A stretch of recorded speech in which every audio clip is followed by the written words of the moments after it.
Hello and नमस्ते हजुरलाई मेरो युट्युब च्यानलमा फेरि हजुरलाई स्वागत छ। आज हजुरको लागि मैले स्पेसल बरेला एन्ड सुकुटीको तरकारी रेडी गरेको छु। लाउनु रेडी घरमै। सो फर्स्टमा हामीले टमाटर, प्याज, बरेला, खुर्सानी, सुकुटी अनि आलु लिएर यो हाम्रो चाहिँ मेनु हो। ल हामी स्टार्ट गरौँ। सुरुमा हामी प्यान लिगौँ। प्यानमा चाहिँ तेल राख्नु होला अनि त्यसपछि तेल तात्नु दिनु एकछिनको लागि। अनि तातेपछि मेथी र जिरा पड्काइदिनु होला। एकछिन हल्का यसलाई रातो हुन दिनु। त्यसपछि चाहिँ तेजपत्ता राख्नु होला। यसको यो राएपछि चाहिँ हल्का टेस्ट आउँछ। हल्का यसलाई पनि हल्का ब्राउन हुन दिनु होला। अनि त्यसको टेस्ट आउँछ। त्यसपछि हामीले प्याज फ्राई गर्छौँ।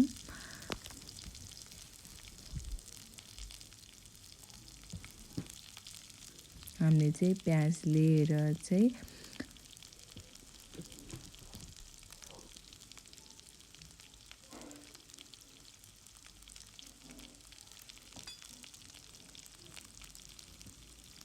हामीले मजाले यसलाई चलाइदिन्छौँ।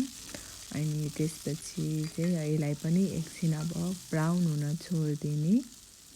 अनि खुर्सानी राख्नु। यो मैले किन पछि राखेको पनि यो खुर्सानी एकदम पिरो हो, त्यो कारणले गर्दा पिरो नबोस् भनेर मैले यसलाई पछि राखिदिएको। अनि यसलाई चाहिँ एकछिन ब्राउन हुन दिनु होला। ब्राउन भएपछि चाहिँ हजुरले देख्न सक्नुहुन्छ यसको हल्का कलर चेन्ज भएर आएको छ। त्यसपछि चाहिँ हामीले आलु लिन्छौँ। आलु पनि एकछिन हामीले फ्राई गर्छौँ। सो यसलाई एकछिन चलाइदिनु। चलाएपछि चाहिँ एकछिन यसलाई छोडिदिनु होला।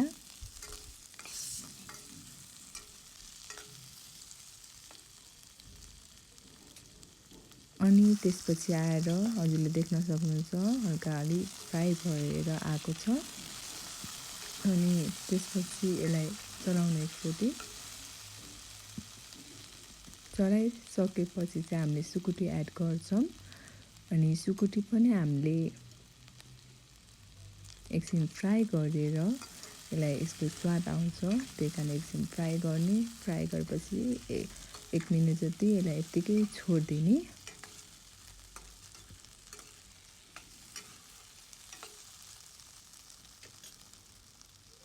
अनि त्यसपछि हामीले बरेला राख्छौँ।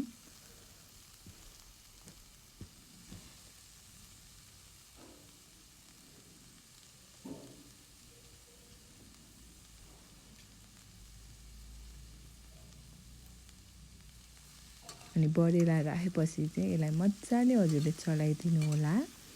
अनि मजाले यसलाई मिक्स गरेर मजाले चलाइदिनु।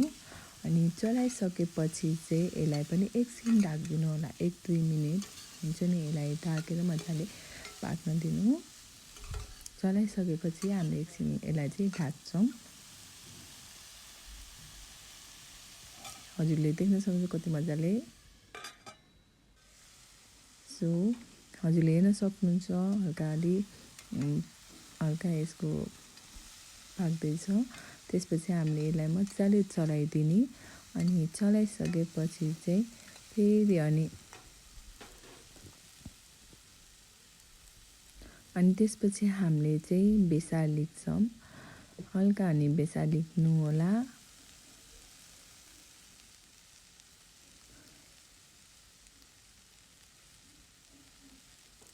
कतिको अब हजुरको बेसारको कलर आउँछ त्यही अनुसार एड गर्नु।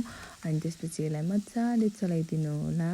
अन्त मैले चाहिँ सुरुमै बेसार राख्छु किनकि यसको मजाले कलर आओस् भनेर, त्यो कारणले गर्दा एकछिन ढाक्छु।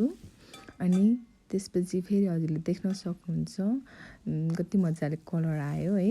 अनि त्यसपछि मजाले चलाइदिनु। अनि चलाइसकेपछि चाहिँ हजुरले चाहिँ अनि टमाटर एड गरिदिनु होला। सुरुमा चाहिँ मैले चाहिँ सुरुमा टमाटर एड गर्छु।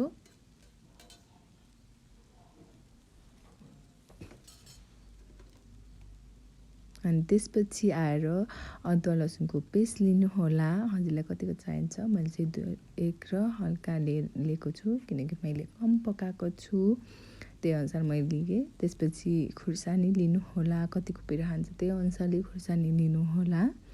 अनि त्यसपछि चाहिँ मसला लिनुहोला, जिरा र धनियाँ धुलो यो चाहिँ मैले लिएको चाहिँ। सो त्यही अनुसारले मैले चाहिँ 3 चम्मच राखेँ। अनि त्यसपछि नुन एड गर्नु होला एज पर टेस्ट है, हजुरले कतिको खानुहुन्छ त्यो अनुसारले राख्नु होला। अनि त्यसपछि यसलाई मिक्स गरिदिनु होला, मजाले चलाइदिनु होला यसलाई चाहिँ है। अनि मजाले चलाइसकेपछि चाहिँ हजुरले यसलाई एकछिनलाई ढाकिदिनु होला किनकि मसला पाएको छ है। अनि मजाले चलाएपछि त्यसको मसला नि पाक्छ। अनि त्यसपछि एकछिन चाहिँ यसलाई चलाइसकेपछि चाहिँ एकछिन 3-4 मिनटको लागि फेरि कभर गरिदिनु होला।